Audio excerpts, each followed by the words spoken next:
தொடங்கி இருக்கிற நடிகர் நண்பர் விஜய் அவர்கள் கூட புத்தக வெளியீட்டு விழாவுக்கு வரும்படி அழைப்பு விடுத்த போது விகடன் இதழின் சார்பில் அது ஒரு தவறான யூகத்தை கொடுத்து விடக்கூடாது,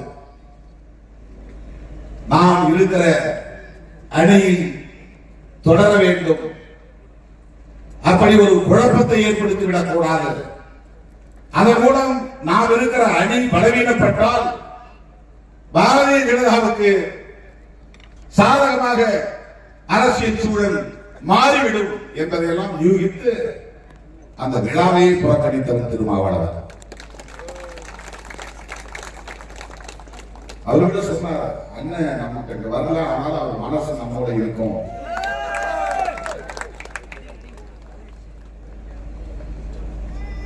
நாங்க நினைச்சிருந்தா இல்ல எங்களுக்கு விஜயோட போறது கூட கதவு திறந்திருக்கு அப்படின்னு சொல்லலாம்.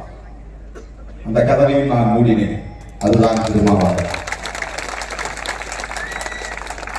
பாஜக தலைமையிலான அணி அதையும் மூடினேன். அப்போதே நான் சொன்னேன், அதிமுக நமக்கு பல தொகுதிகளை தருவதற்கு தயாராக இருக்கிறது, கூட்டணி அரசுக்கும் ஆட்சிக்கும் அது உடன்பட தயாராக இருக்கிறது, போனால் துணை முதலமைச்சரையும் கோரலாம், கூடுதலாக 3-4 அமைச்சர் பதவிகளையும் பெறலாம், இப்படியெல்லாம் ஆசை காட்டிய சிலர் உண்டு.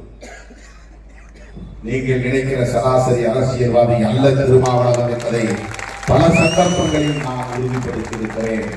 இந்த ஆசைகளால் திருமாவளவனை வீழ்த்திவிட முடியாது என்பதை உறுதிப்படுத்தியிருக்கிறேன்.